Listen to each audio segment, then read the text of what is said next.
¿Qué índice van a debatir paritarias? También dijo que estimaba que la inflación de este diciembre fue de 3,5%, pero que el 80% se produjo en los primeros 10 días del mes. No, dijo que el 2 y pico era para el gobierno anterior. Exacto. Y el 1%. Habrá que ver cuando se conozcan los números si esto, bueno, es metodológicamente sostenible. Bueno, ojo, vamos... hay dos anuncios más. Uno, que se prorrogó la devolución de IVA, esto es importante para el bolsillo, del 5% para compras que se hagan con tarjeta de débito hasta 1.000 pesos. Es algo que viene de hace tiempo, pero que vencía mañana. Hasta el 30 de abril se prorrogó y va a regir de manera continuada. Y lo otro es el impuesto a los autos caros, sobre el cual más tarde vamos a hablar. Lo alivianaron muchísimo, incluso para los importados, que son la mayoría de los que estaban alcanzados por este tributo, lo cual habla de un abaratamiento de autos de lujo en simultáneo a que se están encareciendo bienes de primerísima necesidad como la carne o el pan. Bueno, muy bien. Guillermo Moreno, buenas noches. Buenas noches. ¿Cómo le va? Gracias por venir esta noche y estar aquí con nosotros. Gracias, bueno, gracias lo escuchaba recién, vamos a empezar ya con este tema, lo escuchaba recién al nuevo ministro de Economía decir que declaran la emergencia estadística en la Argentina, que no va a haber índice por unos meses de inflación y que se había mentido mucho y que tenían que restablecer la intervención del INDEC y de todo el desastre que había hecho el gobierno anterior en el INDEC. ¿Restablecer la intervención? No lo escuché, ¿no? Sí, dijo que la intervención del INDEC había sido un desastre. No lo escuché, pero bueno, puede ser que se me haya pasado. El INDEC nunca estuvo intervenido.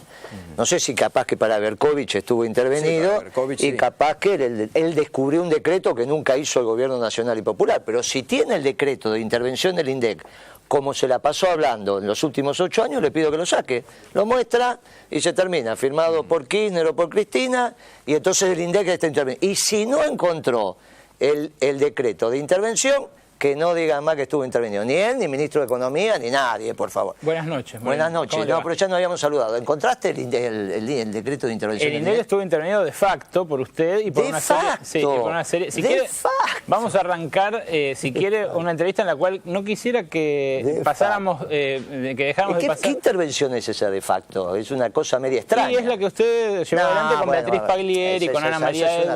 Bueno, contésteme entonces, por favor. ¿Usted conoce a Hernán Brahim? Sí, claro que lo conozco, es mi compadre.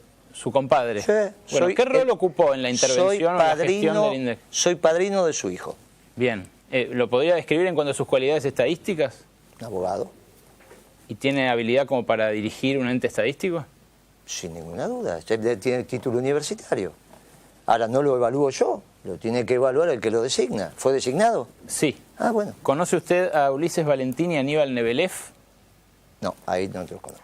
Bueno, Ulises Valentín y Aníbal Nebelev eran conocidos durante todos estos 8 años de intervención del INDEC como los batata entry, los que llevaban adelante las intimidaciones de los técnicos a los que usted no quería ahí cerca, no quería que se midieran. Pero Hernán Brahim era el que los comandaba, su compadre. Y es curioso que haya estado ahí porque antes había gente especialista en estadísticas, no abogados, matemáticos, ¿Quién era matemático? Matemática, por ejemplo, Marcela Almeida, desplazada el día 1. ¿Matemática o económica? No, Marcela Almeida es licenciada y doctora en matemáticas y fue desplazada del índice de precios nacional cuando empezó a darle distintos... Me parece que tenés una equivocación. Me parece que estás equivocado. Igual que llama matemática Bebacua y es profesora de matemáticas. Usted no... Pero vamos a los temas. Sí, ¿usted se hace cargo de la gestión de los últimos 8 años del INDEC? ¿Le parece que fue una buena gestión? No, yo no me puedo hacer cargo porque fui secretario de Comercio y ya expliqué que voy a dar todas las explicaciones como cuadro político del proyecto nacional y popular y de las interpretaciones políticas que yo tengo. Pero no me puedo hacer cargo de algo que no estuvo en mi gestión. ¿Pero usted midió bien los precios? ¿Midió bien la evolución del índice de precios al consumidor? ¿El INDEC? Sí. Sin duda, ninguna, sin duda. Tengo un gráfico para ver justamente la evolución... Espera un minuto, esperemos antes del gráfico. Un minuto acá. Sí. Porque yo le había preguntado por las consideraciones de Prat Gay, que han declarado la emergencia, y ahora después enseguida volvemos con eso, que han declarado la emergencia estadística nacional y no va a haber índice de inflación. Y dice que, bueno, que esto es consecuencia de que dejaron un desastre en el INDEC. Eso es lo que... No sé qué significa declarar la emergencia estadística. ¿Qué significa? No sé. Yo ¿Qué significa, Berkovich? No, le vamos a preguntar cuando tengamos ocasión de preguntarle. A usted durante 8 años le quise preguntar un montón de cosas y recién ahora tengo la ocasión. ¿Qué significa la emergencia estadística? Ya tendremos la ocasión de preguntarle a Prat Gay. Ok, ninguno sabe lo que significa. Yo si quiere sigo preguntando cosas a usted que sí sabe. Todo gusto. Bien. Le mostraba un gráfico entonces recién. Este gráfico muestra la evolución. Bueno, está lejos el monitor. El monitor está lejos. Pero ahí se puede acercar. Acérquese tranquilo al monitor. Ahí tiene la evolución. La rayita roja de abajo es el IPC que midió el INDEC suyo. El INDEC de Beatriz Paglieri. Del Gobierno Nacional. De Beatriz Paglieri, sí, lamentablemente de todo el gobierno de todos estos años. Sí. Beatriz Paglieri, Ana Edwin y Norberto Iscovich y 1.400 funcionarios que trabajaban. Exacto. La raya de arriba, las 3 rayas de arriba, exhiben la evolución del índice de precios de San Luis, que replicó el método del INDEC y que fue coincidente con el INDEC durante todos los años previos a enero de 2007, cuando usted empezó a gravitar sobre él. Y más abajo, el precio de los alimentos, de la canasta básica, también medida por el Instituto de Estadísticas de San Luis, es decir, no por una consultora privada. ¿Cómo explica la divergencia que se produce? ¿Entre cuál y cuál? Entre bueno, fíjese que el de arriba, el azul, le digo los colores, el azul y el amarillo son el coeficiente de variación salarial del INDEC suyo. Vamos de vuelta. El verde, el rojo, el de abajo es el INDEC, el IPC de INDEC oficial. Ahora tenemos ahí lo mostramos de vuelta al gráfico. Ahí está. Ese rojo es el suyo. Arriba San el Luis verde es verde. El verde es en San Luis. Lo que me estás preguntando es esta brecha. Sí. Y muy bien. ¿Y acá dónde están los años? No, están abajo, la cámara ahí los va a tomar. Muy bien. Eso es 2014, eso es 2012 y más. Pero fíjese que... Vamos de a uno. Sí. Vamos de a uno. ¿Cuándo empezó a emitir plata la provincia de San Luis? Nunca la emitió. ¿Nunca emitió plata la provincia de San Luis? ¿Vos sos economista? ¿San Luis? ¡San Luis! A ver, ilústreme. ¿Pero vos sos economista o no? Sí, soy economista de la UBA. Muy bien. Yo soy economista de la UBA. Muy bien. Sí, ya sé, después me tenés que decir en qué agrupación militaste. Pero aparte de decir eso, ¿nunca emitió plata la provincia de San Luis? ¿Nunca emitió plata la provincia de Buenos Aires? Vamos de vuelta. Durante el gobierno kirchnerista, no. Pero, por favor, si emitía los bonos que le daba para circulación dentro de San Luis, con los cuales financiaba determinados programas sociales que solo funcionaba como circulación de dinero, con todos los usos y costumbres del dinero en la provincia de San Luis. Pero Roberto Lavagna se jactó justamente de haber eliminado las cuasimonedas. No, vamos el gobierno nacional eliminó las cuasimonedas. Las cuasimonedas, que son producto de la crisis del 2000, no reemplazó los bonos que generaba el gobierno de San Luis, con lo cual le daba una asistencia financiera a las familias de bajos recursos en la provincia de San Luis. Pero Guillermo, los precios en San Luis eran bueno, más Guillermo, bajos. Si vos lo sabés que cuando aumenta la oferta monetaria en un lugar, naturalmente los precios tienen esa es la visión monetarista. Esa será una visión suya monetarista. Pero vos sos economista, pero, vos lo sabés. Bueno, entonces para usted esa es la divergencia que explica San Luis. Pero no, con cada una te la puedo explicar. Sí, explíqueme la otra. La otra es entre el índice... ¿Esa te convenció o no? No, no me convenció. Ah, bueno, ahí tengo que volver a estudiar. La del índice de precios suyo y la del coeficiente de variación salarial tampoco se explica, porque uno tendría que haber asistido... Sí, acá lo tenemos. ¿Por qué no se explica? Este es lo que muestra los salarios...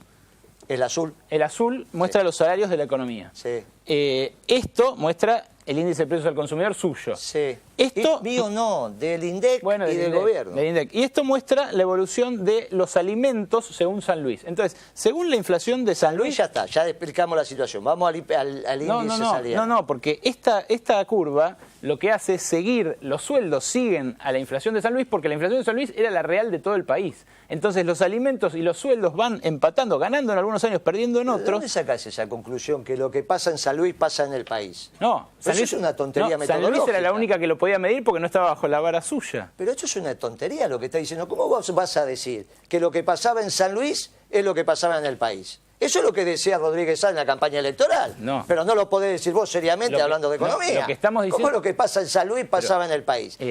Lo de San Luis ya te lo expliqué. Guillermo... Ahora vamos al índice de salarios, que también tiene su explicación. O sea, para usted el salario real se multiplicó por 3 en 8 años, porque pero esta no evolución... hay ninguna duda que nosotros aumentamos la distribución del ingreso. Sí, pero no la multiplicamos. Y la única posibilidad de mejorar la distribución del ingreso es que el índice de salarios esté por encima de los índices de inflación, porque entonces lo que vos me querés decir, si los dos van par y paso, no hay mejora del ingreso de los trabajadores. Claro, pero si uno sube el triple que el otro, se produce un aumento de los sueldos que habría quebrado todas las empresas, y no fue lo que ocurrió. Pero ¿cómo está? Vos estudiaste economía. Sí, ¿Qué tiene que ver la tasa de rentabilidad? La tasa de rentabilidad de las empresas y las estructuras de costo de las empresas. Y se aumentaba productividad de la empresa con la tontería que acabas de decir. No aumenta o sea que cuando una empresa aumenta su productividad no puede aumentar los salarios. ¿Pero de qué estás hablando? Guillermo, mantengamos el nivel de respeto. Pero estoy manteniendo el nivel de respeto, pero no se pueden decir esas tonterías. Tuviste 8 años diciendo tonterías y ahora vengo acá y volvés a repetir tonterías. No se ponga nervioso. Pero qué nervioso, si estoy más tranquilo que siempre. Bueno, vamos al próximo tema. Bueno, pero a ver, vamos a redondear también con este tema. Vamos a redondear Digo, ¿por qué hicieron las modificaciones en el INDEC que hubo? Usted dijo que venían, que había productos que se medían mal o que no. No hay ninguna duda. La metodología que heredó de cálculo de inflación, del índice de precio al consumidor del Gran Buenos Aires, elaborado por Liach-Cavallo, la dupla Liach-Cavallo. Sí. Liach era el responsable del INDEC cuando cambiaron el índice de precio durante la convertibilidad. Incorporaron centralmente productos que estaban vinculados al comercio exterior, esto es, al nivel de productos que importaba la economía local, porque eran los productos que no modificaban sus precios. En general, lo que uno encontró cuando se abrió la metodología en un seminario público que se hizo y que él debería haber ido para aprender un poco, era lo que pasa... No, no fuiste. Sí, sí. ¿A dónde se hizo? En el Sheraton de Pilar. No fuiste. Sí, fui. ¿Dónde se hizo? En el Sheraton de Pilar. Sí, se hizo en el Sheraton de Pilar, pero no. Entonces fue. Pero no fue. ¿Te sabe? Porque ahora buscó por ahí. Estaba su compadre y me apuró para que me corra al costado. No estaba, no. ¿Quién lo cerró? ¿Quién cerró ese seminario? Alberto Fernández. Bueno. Ve que estaba, ve que estaba. Sí, ve que estaba. Alberto Fernández. Su amigo Alberto Fernández. El mismo que te pidió derecho a réplica. Ese fue el que cerró el seminario, donde se modificó y se explicitó por qué se había modificado la metodología, dado que había un sesgo a los productos importados que en el 1 a 1 Bueno, pero hoy vamos a ser objetivos. Hoy reconoció Alberto Fernández que esas modificaciones eran necesarias. Le voy a mostrar... lo que dice Alberto Fernández, que después usted produjo muchos hechos económicos que marcaron el desquicio para el gobierno de Néstor y de Cristina Kirchner. Entonces ya ahí empezamos a tener una discusión de un poquito más de nivel. Estamos de acuerdo en eso y nos ponemos de acuerdo en que Alberto Fernández dice que la metodología a través del cual se calcula el índice de precios al consumidor es correcta. Eso es lo que él dice. Que había metodología equivocada en las mediciones anteriores y que había que cambiarla. Incluso él lo trajo Stiglitz. Claro, lo nombró y lo dijo. Él lo trajo Stiglitz, hizo una reunión entre Stiglitz, Alberto Fernández en su despacho y algunos integrantes que teníamos que ver con esto, y Stiglitz explicó que era el mismo problema que había en la economía norteamericana. Lo dijo hoy. La estábamos teniendo. Ya hay una base seria de empezar a trabajar. ¿Usted no dijo que no tenía nada que ver con el INDEC? No, vamos de vuelta. Yo fui en mi carácter de secretario de Comercio. Ah, bien, tenía que ver. No, con el INDEC no. El INDEC dependía o bien del secretario de Política Económica o bien del Ministerio de Economía. En esa reunión fueron los funcionarios del INDEC, fue el secretario de Comercio, Stiglitz, y estaba Alberto Fernández. Stiglitz explicó que lo que estaba pasando en la medición del índice de inflación en la Argentina era similar a lo que acontecía en Estados Unidos. Y explicó por qué, la metodología, los sesgos que había, lo que pasaba, etcétera, etcétera. Entonces ya nos pusimos de acuerdo en el primer tema. Que la metodología... No nos pusimos de acuerdo. Bueno, al menos con él. Sí, con Silvestre puede ser, conmigo no nos pusimos de acuerdo. Con vos va a ser imposible ponernos de acuerdo. Va a ser imposible porque la verdad que tu nivel de explicitación de los fenómenos es muy pobre. Bueno, veamos este otro gráfico. Es muy difícil ponerse Veamos este otro gráfico, Gato, porque para que sigamos, para que termino con esto, porque si no queda la idea sin terminar. ¿Para qué termino? Entonces, lo que nos estamos poniendo de acuerdo, al menos en este lado, vos no, de este lado es que la metodología era correcta y que había un problema con la carga de datos. Esto es lo que yo escuché hoy del derecho a réplica del ex jefe de gabinete. Ya circunscribimos al problema a que metodológicamente la situación está bien y que el problema está en quién carga los datos. Entonces, lo único que tendríamos que averiguar, porque era ese tu problema también con dos señores que me has mencionado, es quiénes cargan los datos en el INDEC. ¿Quiénes cargan los datos? ¿Quiénes cargan los datos? Desde que usted puso el pie ahí, los hombres que usted designó, los Batata Entry. Muy bien, esa es tu afirmación. Así es. Y la tenés corroborada como periodista. Sí, claro. Estuve muchas Entonces, veces adentro de ahí, estuve con la gente del INDEC. Acá consta en un trabajo muy documentado. Lo único que tendríamos que hacer es averiguar fehacientemente, ahora, en cualquier momento, llamándolo al director del INDEC, que explique quién carga los datos. Y si los datos los siguen cargando los mismos que lo cargaban. ¿Todesca, dice usted? ¿A Todesca o al anterior? Me parece que Todesca no sabe nada todavía. Mejor llamás al anterior y decís, mire... Todesca dice que no puede medir porque dejaron un desastre, ¿no? Perfecto. Entonces se llama al director anterior y se le pregunta, mire, dígame, ¿quién cargaba los datos antes, hace 20 años atrás, hace 10 años atrás y hace un año atrás? Y si resulta que son similares, salvo situaciones de jubilación o retiro, son similares, por ejemplo, que el mismo que recolecta los datos los carga y hace 20 años que hace el mismo trabajo, esa hipótesis que acaba de decir está absolutamente determinada. Es muy fácil de corroborar. Se agarra el teléfono, se lo llama y se dice, ¿cómo se cargaban los datos antes y cómo se cargaban los datos ahora? Vamos a intentar Pero como la veracidad periodística es muy menor, no averiguó nada. Le prometo que vamos a intentar hacer su método. Bueno, mientras tanto, déjeme mostrarle este otro gráfico que es ilustrativo, porque justamente el INDEC, una de las cosas que dejó de hacer cuando usted empezó a manejarlo, o su gente, bueno, Beatriz Paglieri, Ana Edwin, dejó de publicar... Ana Edwin tiene 30 años. Sí, claro, pero no era la directora. Era directora de Recursos Humanos, era la que se encargaba de rajar 30 años. Bueno, bien. Mire este gráfico. Hablemos de números. Mire este gráfico. Vamos. En este gráfico se muestran los bienes. ¿Me lo pueden poner acá también atrás, por favor? Se muestran los bienes que dejó de publicar el INDEC. Frenémoslo ahí. A ver, ¿podemos? Sí. Dejó de publicar el INDEC los bienes de una canasta representativa. Y esa canasta representativa, cuando se dejó de publicar en 2008, tenía un determinado valor. Si eso se actualiza por la inflación que dio el INDEC, oficialmente el IPC, hasta noviembre de 2013, los precios que deberían valer estos bienes que informaban hasta 2008, actualizados por el capítulo de inflación del IPC de todos esos años, de 2008 a 2013, deberían haber costado esto en noviembre de 2013. El pan francés, por ejemplo, 4,40 al kilo, las galletitas dulces, el paquete de 150 gramos, 2,50 al kilo, el asado, 13,40 al kilo. Y lo que ocurrió en realidad fue que en enero de 2014 el mismo gobierno nacional y popular lanzó el plan Precios Cuidados con una serie de precios de referencia. Y los precios de referencia eran estos que usted ve al lado. 18. Que los muchachos que hicieron Precios Cuidados negociaron mal. No, digo que estos precios eran Eso me está demostrando que negociaron, eso me querés decir. Yo no me puedo hacer cargo si negociaron bien o mal. Yo no lo sé lo que me querés demostrar. No, Guillermo, le estoy diciendo, la gente cuando salió Precios Cuidados lo empezó a comprar. Vamos de vuelta. Vos me estás diciendo que lo que tenía que estar 4.44 según tu número fue 18.50. Yo lo que me querés decir, que negociaron mal. No, Guillermo, por favor. ¿Qué me querés decir entonces? A ver. ¿Estamos hablando del mismo idioma? Sí. Lo que yo digo es que la estadística del INDEC trucha, a la que nadie le creía, pero que era oficial, mostraba ¿Nadie le creía? No, vos no le creías. Bueno, a la que yo no le creía, pero no nos detengamos en esas nimiedades. Entonces no las digas. Bueno, ok.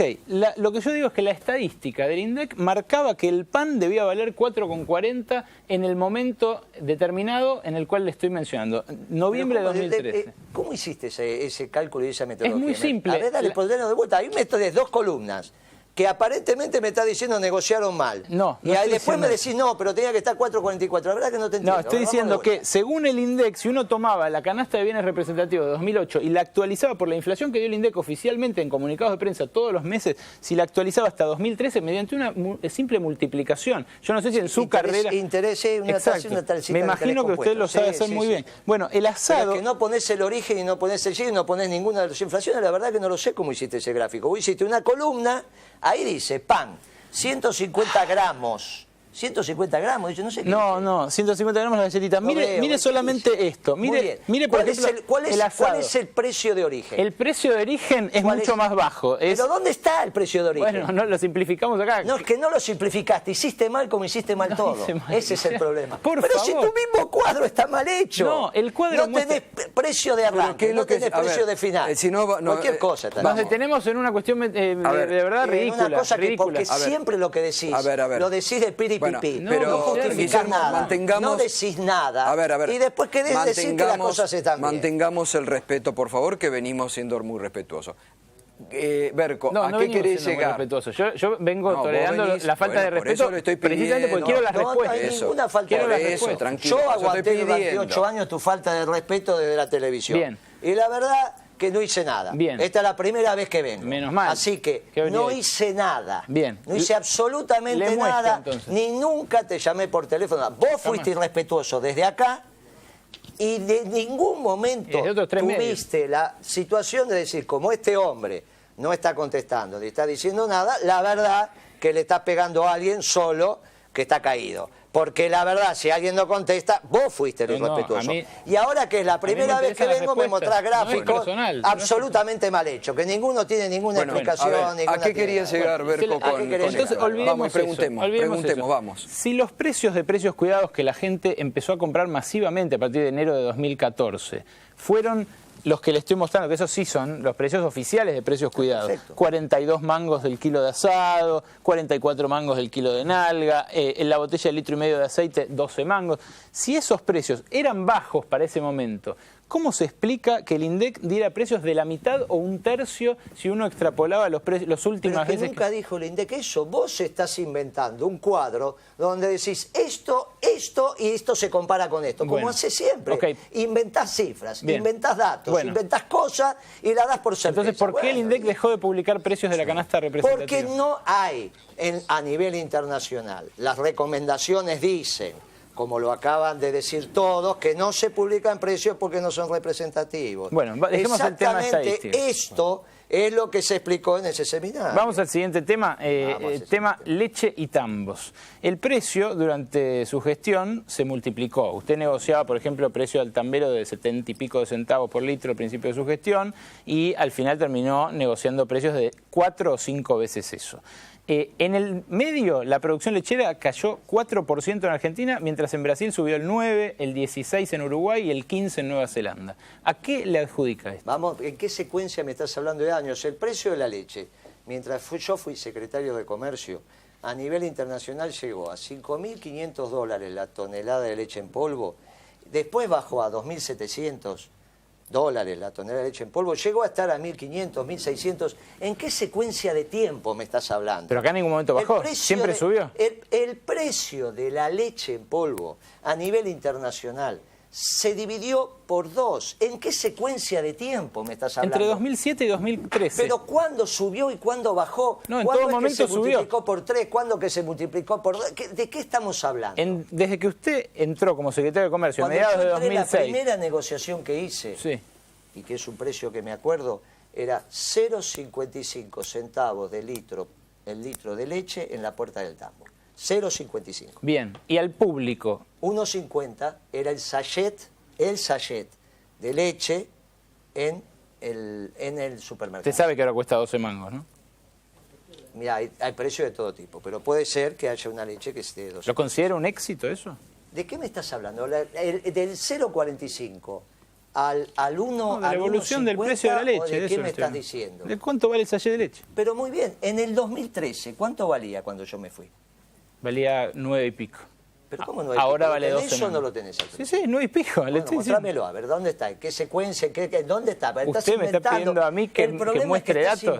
Usted me pide a mí que muestre datos. Pero es que estás inventando. Bueno, vamos a otro tema. Para que me pregunto yo también. La 125, ¿qué pasó? Ahora el gobierno de Macri acaba de eliminar retenciones al trigo, al maíz, ha bajado 5 puntos la soja. Y siempre, bueno, es interesante ver qué pasaba en el momento de la 125, que fue el momento tal vez de mayor enfrentamiento entre el gobierno con los dirigentes del campo, ¿no? Sí, señor. En la 125 hay una decisión del ministro de Economía de aquel momento que nos plantea la posibilidad de que determinados productos se manejen con retenciones móviles. Ya el presidente Kirchner había dado esa misma instrucción en el ejercicio de su mandato, en los últimos meses del ejercicio de su mandato, para el sector petrolero. Está aumentando fuertemente el precio internacional del petróleo, eso traía aparejado que aumentaran los combustibles en el mercado interno, entonces me solicitó que hiciéramos una propuesta de retenciones móviles de tal manera de aislar el precio internacional del barril de petróleo del precio doméstico de los combustibles. Es una fórmula muy sencilla, es una ecuación sencilla de utilizar y de aplicar, y de hecho esa resolución que fue firmada por el ministro Peirano tuvo ejecución hasta hace muy pocos años atrás, cuando se revirtió la relación de precios entre el afuera y el adentro.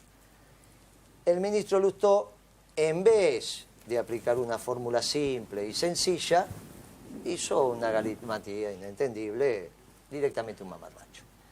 En eso se basó el conflicto de la 125, un error conceptual del ministro Lustó, apañado, entre otros, por el jefe de gabinete, Alberto Fernández. Desatado el conflicto, donde Lustó viene y manifiesta que tiene acordado con el sector, porque lo dice él, miren, podemos aplicar esta resolución porque tengo acordado con el sector que van a apoyar esta resolución. Ese es el elemento clave por el cual Lustó consigue la venia para firmar esa resolución. Él manifiesta en una reunión colectiva que él tiene acordado que esa resolución no va a traer inconvenientes. Firma la resolución y pasa lo que pasa. Bueno, entre que técnicamente era incorrecta, se desata el conflicto, que Alberto Fernández trata de no llegar a un entendimiento, trataba de resolver los posibles conflictos internos del gobierno y situaciones que siempre pasa con la externa. Cada vez que avanzábamos a algún acuerdo venía Alberto Fernández y lo desordenaba. Esta es la realidad de la Él dijo hoy todo lo contrario, que justamente usted con la Federación Agraria habían prácticamente arreglado y que usted bombardeaba los acuerdos con la Federación Agraria. Yo prácticamente no participé. Ahora, las retenciones, usted ahora Aranguren es ministro de Energía. Ministro de Energía. Se llevaban muy mal cuando era titular de Shell en la Argentina. Nos llevábamos muy mal en términos de posicionamientos políticos ideológicos. En términos personales, él tenía su posición, yo tenía la mía, no avanzábamos en hechos personales. Él fue muy claro cuando vino, de las pocas reuniones que tuvimos, me dijo, Shell no va a cumplir ningún acuerdo de precios porque no cree en los acuerdos de precios. Ahora, si hay una norma que me indica lo que tengo que hacer, Shell no viola ninguna norma. Y entonces le firmamos la norma. El cepo al dólar, dicen, siempre se dijo, fue otra medida de Moreno. De ninguna manera. Fue otra imposición de Moreno que le llevó a Cristina Kirchner. De ninguna manera, eso búsquenlo por el Banco Central y búsquenlo por aquellas conceptualizaciones que no tienen que ver con el peronismo. ¿Fue un error el cepo? En una economía bimonetaria como la Argentina, donde los gastos corrientes se hacen en pesos y los gastos no corrientes de mediano y largo plazo se hacen en dólares, y yo te pregunto a vos, ¿cuánto vale un kilo de pan? Me lo decís en pesos. ¿Y cuánto vale tu auto o tu casa? Me lo decís en dólares. Tengo que generar un virtuosismo de circulación entre pesos y dólares. Cuando el modelo consiguió un virtuosismo de circulación entre pesos y dólares, entre otras cosas hizo Puerto Madero, que lo hicieron con los argendólares que salieron, se invirtieron, y ahí tenemos un barrio que es un ejemplo. ¿Está bien?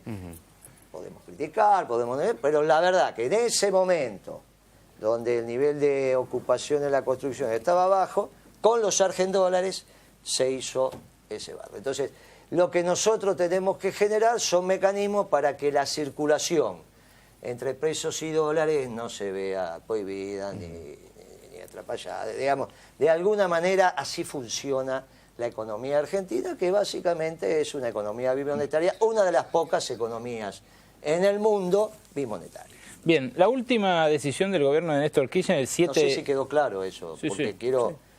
No busquen eso en la conceptualización peronista. Búsquenla, este fue un gobierno muy amplio, donde había distintos posicionamientos políticos interactuando. Pero la presidenta lo bancó. No, pero yo no digo, pero usted dice no lo busquen, la presidenta es peronista. Usted me está preguntando la génesis de esa medida. Sí. De eso no hay ni... La génesis de esa medida... No, también bancó la 125, fue el ministro y le dijo, esto está acordado, ¿qué va a decir la presidenta? Ah, está acordado, vamos a darle para adelante. Le dimos para adelante y así fue.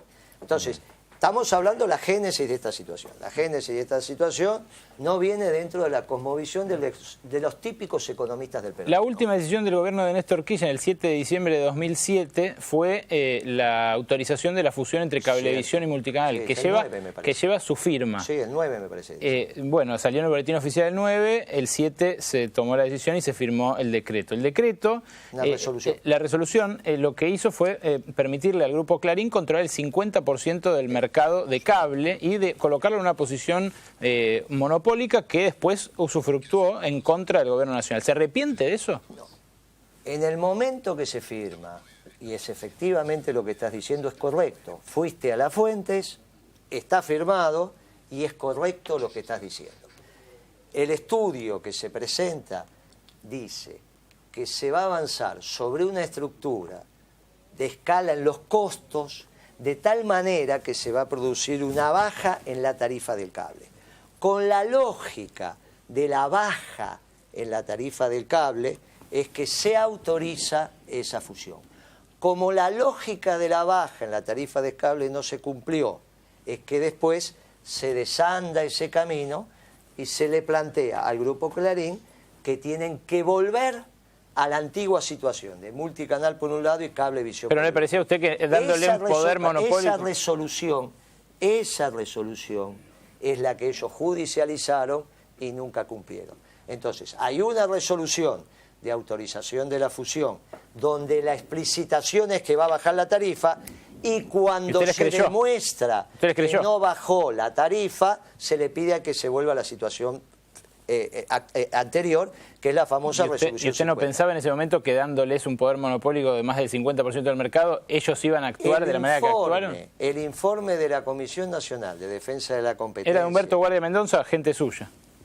Pero ¿cómo si ya venía del gobierno de la Alianza, Guarda Mendoza? ¿Pero qué información tenés? Respondía usted, Guillermo, lo investigué yo en persona. Yo me he sentado a charlar con Guardia Mendoza. Yo era el secretario de Comercio y él integraba la comisión. Guardia Mendoza viene de la época de la Alianza. Bueno. ¿Cómo vas a decir que es un hombre que... Pero no, ese tipo de modificaciones son las que están mal, te hacen mal como periodista, la gente después no te cree. Bueno, como dicen ustedes, en la calle no te creen. Hay que ver a quién no le creen, ¿no? En la calle a vos no te creen. ¿Usted no se siente un poco responsable que hoy el neoliberalismo esté nuevamente en el poder? Pero de ninguna manera. Porque digo, todos lo usaron como campaña. Nosotros, mientras vos decías que el INDEC mentía y que estaba todo mal y que nadie creía, la presidenta sacó 54% de los votos. Pero después, en el año 2011, eso que vos estás diciendo. ¿Y después qué pasó? En el año 2000, vos empezaste esta campañita, financiado vaya a saber por quién, financiado vaya a saber por... Bueno, ahora estoy hablando yo. Financiado vaya a saber por quién.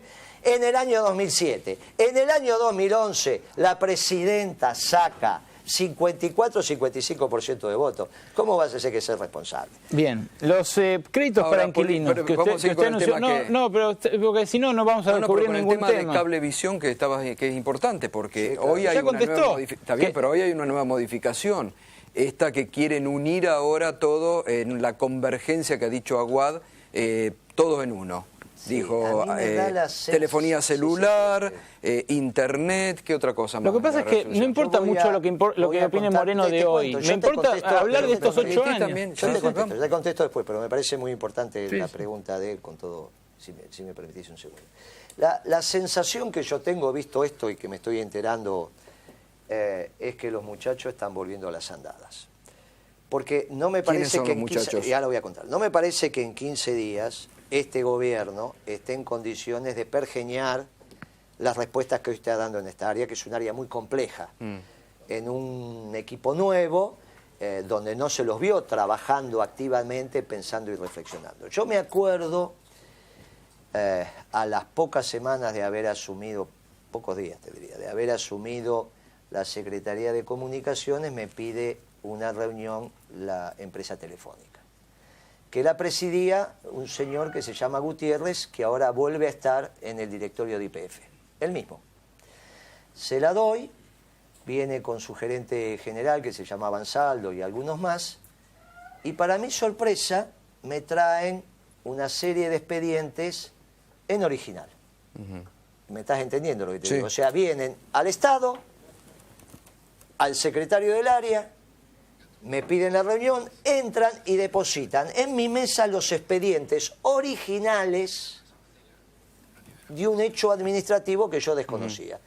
Entonces le pregunto, ¿esos expedientes qué son?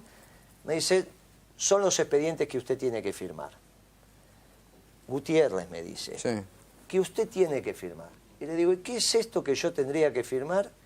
Es el aumento tarifario del 10% que hemos arreglado con el anterior secretario de Comunicaciones y que tiene la firma del ministro Labaña, pero que Duhalde no llegó a firmar. Ah, muy bien. Para esa época, la Secretaría de Comunicaciones estaba en el Ministerio de Economía y la línea jerárquica era presidente Duhalde, ministro de Economía Labaña, sí, secretario de Comunicaciones, creo que era Coan. Otro Coan, sí, Marcelo Coan. Arreglamos con el secretario, firma Labaña, faltaba firmar Duhalde.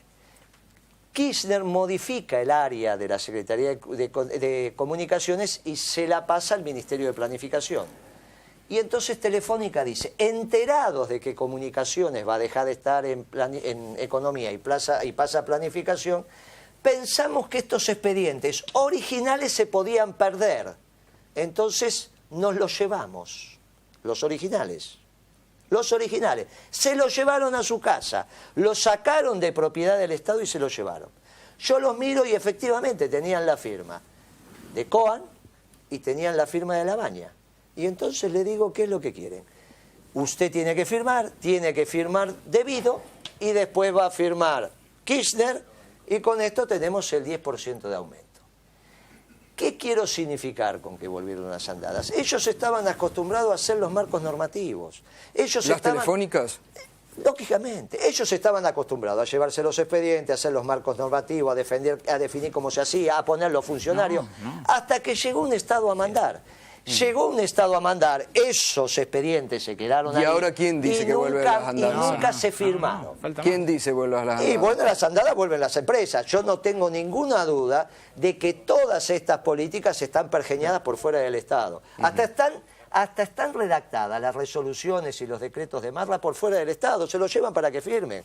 Porque no están en condiciones en 10, 15 días de poder hacer tamaña investigación para llegar a tamaña. Agarraron los equipos, los gerenciales de las empresas, en este caso obviamente que está influenciando más es Clarín, le llevan y le dicen firma. ¿Cómo me lo quisieron hacer a mí? En agosto de 2006 usted no sé si queda claro. Sí, pero sí, en agosto de 2006 usted anunció un plan de créditos para inquilinos. Sí, un plan que iba a tener supuestamente financiamiento hasta el 100% de la vivienda y que se iba a hacer a tasas subsidiadas para que los inquilinos paguen lo mismo que un alquiler para hacerse de su casa propia. No eran tasas subsidiadas. Bueno, eran tasas accesibles. Eso sí. Se entregaron 3.049 créditos solamente. ¿Cómo explica ese fracaso? ¿De dónde sacaste ese dato? El informe sobre bancos del Banco Central. No es cierto. Sí. No es cierto. El Banco Nación, sí te acepto que el sistema financiero privado y en ese momento también el Banco Provincia que estaba administrado por Lustó no acompañó la propuesta. Pero el Banco Nación... ¿Usted dice que fue masivo, como el Procrear? Pero hay que preguntarle a Fábrega, que a la sazón era el gerente general, después fue presidente del Banco Nación. ¿Qué es lo que pasó con ese crédito? Fue un fracaso. No, pero de ninguna manera fue extraordinario. Fue miles y miles y miles de créditos dados. 3.049. No, señor. Sí. Pero no es cierto. Se pudieron entregar solamente 26.000 carpetas, de las cuales 6.000 calificaron y solo 3.049 accedieron al crédito. Se le puede preguntar a Fábrega. Fueron miles. Lo que pasa es que así son todas las discusiones iguales. Es lo mismo que usted hizo en el INDEC. Rompe todos los parámetros de la discusión. No, son con nombre y apellido. La tira al córner sistemáticamente. Pero Fábrega en este momento, según los diarios, no sé si es cierto, no lo sé porque no hablo con él, aparentemente está acompañando este gobierno. Vamos a otra cosa. Se lo llama a Fábrega y se le pregunta. Cuando ese programa, cuando llegó Mercedes Marcó del Pon a la presidencia del Banco Nación, lo discontinuó. Cuando usted asumió, el kilo de pan valía 4,20. Usted lo salió a ofrecer a 2,50, diciendo que la flautita... Vamos de vuelta. El pan, el kilo de pan no existe. Cuando se fue costaba 18. En el área metropolitana. ¿No existe el kilo de pan? ¿Cómo no existe? Es muy concreto. No existe. Puede ser de 5 piezas, de 8 piezas, de 12 piezas. Depende del tamaño del pan, la cantidad que entra en el kilo. Cuando se debate sin conocimiento tenemos este problema. Es el mismo problema de decir que es un saco azul. Claro que el concepto de saco azul se entiende. Ahora, hay saco azul cruzado, de 3 botones, de 2 botones, de invierno, de verano. El kilo de pan depende de la cantidad de piezas que tenga el kilo de pan. Hay kilo de pan de 5 piezas, entonces que tiene una cantidad de costo de horas hombre. Y hay un kilo de pan miñón, chiquito, de 12 piezas, entonces no existe. ¿Usted considera que tuvo éxito en contener el precio del pan en general? Existe. No sé, el kilo de pan de 5 piezas. El kilo de pan de 5 piezas costó al público 2,50, pero muchísimo tiempo. ¿Y cuánto costó cuando usted dejó la oficina de secretario de Comercio? Estaba a 10 pesos. No estaba a 10 pesos. Estaba a 10 pesos, desde 5 piezas estaba a 10 piezas. Bien, no importa. Sigamos. La misión Angola que usted hizo el 5 de marzo de 2012. La misma pregunta, la misión Angola fue extraordinaria. Y el año siguiente se exportó un 10% menos. Pero eso lo produjo, según el INDEC. producto de la sequía. Nos quedamos sin harina. El principal producto que se exportaba a Angola era harina. Tuvimos que elegir entre que comieran otros pueblos harina o que comiera el pueblo argentino. Se decidió que comiera el pueblo argentino. Bajaron las exportaciones de harina en general porque no había. Entonces, si era el principal producto que se exportaba en Angola y ese producto tiene implicancias, ese es el dato. Usted iba a promover exportaciones de valor agregado. Una lectura. Usted iba a promover exportaciones de valor agregado. Hace un año. No se modificó la matriz de exportaciones hacia Angola con ese viaje, ¿o sí? Pero ¿cómo no se va a modificar? Y si usted me está diciendo que dependía igual de harina. Pero al año siguiente, hoy es otra realidad. Hoy tenés empresarios que siguen viajando, lo publican los diarios, entre otros el diario La Nación, y ya ni siquiera van a discutir con el gobierno nacional, que es lo que tuvimos que hacer nosotros. Van con los gobiernos provinciales. Es un 0,1% del comercio exterior. Es un éxito. La misión Angola, si querés saber si es un éxito o no, tendrías que preguntarle al embajador en Angola, que sigue siendo el mismo, el de Angola en la Argentina. Pero ¿por qué no le preguntás a él? Pero ¿por qué no ejercés correctamente tu acción de periodista? Vas al embajador angoleño en la Argentina, le haces un reportaje, Guillermo, y le preguntás... El que tiene que dar explicaciones, que fue funcionario público 8 años, es usted, no yo. Pero si yo te estoy diciendo que es exitosa. Bueno, por eso, no me pida explicaciones a mí sobre mi labor. Usted tiene que darle explicaciones al pueblo sobre lo que aumentaron los precios y sobre por qué llevó al desastre a tantos sectores de la economía. No. Ahora resulta que vos pidás ¿Cuántos tambos cerraron con su política? Ese es el problema que con su política lechera, ¿cuántos tambos cerraron? ¿Tambos que cerraron? Sí. Pero ¿cómo vas a decir que cerraron tambos? Pero no cerró ningún tambo en la Argentina. Pero cierran y abran todo el tiempo. Mire a la cámara, todos los santafesinos están mirando y dígales que no cerró ningún tambo en la Argentina. Todo el tiempo. Pero miro a los santafesinos, miro a los pampeanos, miro a los de Buenos Aires y miro a los cordobeses. 12.000 tambos. Pero no es cierto. 12.000 tambos. Pero eso no es cierto. La superficie sembrada de trigo es la peor en 100 años. Eso no es cierto. Es la peor en 100 años. La bolsa de cereales. Vamos de vuelta. Si me vas a hablar del tambo, estamos hablando de tambo. Si en el medio tiene fracasos múltiples. Me metés, ¿pero de qué fracaso estás hablando? Del precio del pan, del precio de la leche, de lo que pasó con la concentración de los mercados de consumo masivo. Pasamos los 100 millones de toneladas de cereales y oleaginosa en este país. ¿De qué fracaso me estás hablando? O sea que si vos reemplazás alguna superficie de trigo por maíz, baja el trigo y sube el maíz y vos me decís un fracaso. Más de 100 millones de toneladas de cereales. Pero no se puede hacer, no se puede reflexionar con elementos sueltos. Sos un profesional. Los camioncitos de carne para todos. Estás engañando a la gente, le estás mintiendo a la gente. Que tenemos que ir redondeando. Vamos a ir redondeando. Los camiones de carne para todos y pescado para todos, ¿cree que fueron efectivos en contener el precio de la carne? Sin ninguna duda, lo sigue reclamando la gente. Hay gente que comió por primera vez pescado cuando le llegaban los camiones de pescado para todos.